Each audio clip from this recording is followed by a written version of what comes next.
और बड़ी खबर इस बीच आपको बता दें, सीएम योगी की सीट फाइनल हो चुकी है। अयोध्या से लड़ेंगे चुनाव। सूत्रों के हवाले से बड़ी खबर मिल रही है, मुख्यमंत्री योगी आदित्यनाथ अयोध्या से चुनाव लड़ेंगे। दोनों उप मुख्यमंत्री की सीट भी फाइनल हो गई है। लगातार यह खबरें आ रही थी कि मुख्यमंत्री योगी आदित्यनाथ अयोध्या से चुनाव लड़ सकते हैं और अभी सूत्रों के हवाले से खबर मिल रही है कि यह लगभग तय हो चुका है कि मुख्यमंत्री योगी आदित्यनाथ अयोध्या से ही चुनाव लड़ेंगे। इसके अलावा दोनों डिप्टी सीएम केशव प्रसाद मौर्य और दिनेश शर्मा की सीट भी लगभग तय मानी जा रही है। हालांकि अभी सूत्रों के हवाले से यह खबर मिल रही है, 1-2 दिन में नाम कि कौन सी सीट से लड़ेंगे दोनों उप मुख्यमंत्री और यह भी तय हो जाएगा कि मुख्यमंत्री के अयोध्या से ही लड़ेंगे। हमारे साथ हिमांशु सीधे जुड़ रहे हैं। हिमांशु, क्या जानकारी है?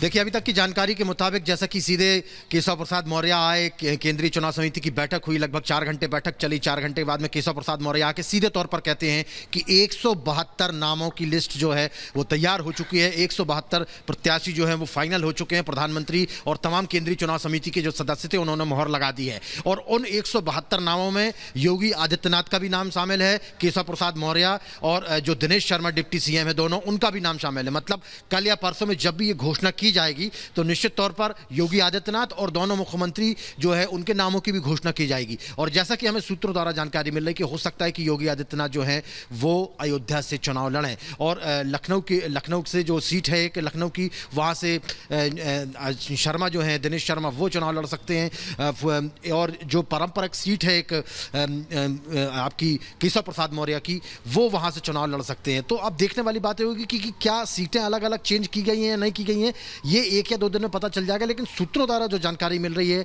वो यही जानकारी मिल रही है कि योगी आदित्यनाथ और दोनों मुख्यमंत्री उप मुख्यमंत्रियों का जो है उनके नाम की और सीट का तय कर दिया गया है। कल परसों में घोषणा हो जाएगी और योगी आदित्यनाथ हो सकता है कि अयोध्या से चुनाव लड़ें, क्योंकि अयोध्या और राम जो है इन्हीं के नाम पर भारतीय जनता पार्टी लगातार 1985 से लेकर अब तक राजनीति करती चली आ रही है। और निश्चित तौर पर अब चूंकि राम का एक भव्य मंदिर बन रहा है, राम आस्था के केंद्र हैं पूरे विश्व के, पूरे देश के, तो निश्चित तौर पर भारतीय जनता पार्टी हिंदुत्व और विकास के एजेंडे को जिस तरीके से आगे बढ़ाना चाहती है, उसी एजेंडे को आगे बढ़ाते हुए योगी आदित्यनाथ को पिछले दिनों हमने देखा था जैसे ही ये बात तय हुई थी कि मुख्यमंत्री योगी आदित्यनाथ चुनाव लड़ेंगे, इस बार अयोध्या से चुनाव लड़ेंगे, ये भी बार बार लगातार खबरें निकलकर सामने आ रही थी। तय अभी भी 1-2 दिन में हो जाएगा।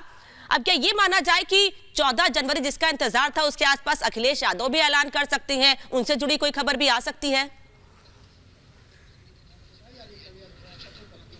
बिल्कुल बिल्कुल। देखिए, जैसा कि अखिलेश यादव पहले भी जब ये बात सामने निकल कर आई थी कि इस बार जो है योगी आदित्यनाथ जो है वो चुनाव लड़ेंगे और चुनाव लड़ने के बाद, क्योंकि पिछली बार का वो चुनाव नहीं लड़े थे, वो मेंबर ऑफ पार्लियामेंट थे, उसके बाद में वो एमएलसी बने और एमएलसी बनने के बाद में वो मुख्यमंत्री बने थे। लेकिन इस बार जैसे ही ये घोषणा की गई थी कि इस बार एमएलए का चुनाव योगी आदित्यनाथ लड़ेंगे, साथ में जो 2 और उप मुख्यमंत्री हैं वो भी लड़ेंगे, उसके बाद में अखिलेश यादव की तरफ से भी ये बोला गया था, समाजवादी पार्टी की तरफ से, कि हम भी चुनाव लड़के बताएंगे। तो मतलब एक चुनौती देने की बात जो सामने निकल कर आई थी वो यही निकल कर आई थी कि योगी आदित्यनाथ भी यदि चुनाव लड़ते हैं तो अखिलेश यादव भी चुनाव लड़ेंगे एमएलए का। तो हो सकता है कि जैसे ही योगी आदित्यनाथ का नाम सामने निकल कर आता है, सीट का नाम सामने निकल कर आता है, उसके बाद में अखिलेश यादव की तरफ से भी। ठीक है हिमांशु, बने रहिए हमारे साथ। एक और बड़ी खबर इस बीच आ रही है, दर्शकों को बता दें, हमारे पास दिल्ली से ही हम खबर आ रही है। दरअसल बीजेपी में बैठकों का सिलसिला लगातार जारी है। खबर ये मिल रही है कि बीजेपी में की बैठक खत्म हो चुकी है।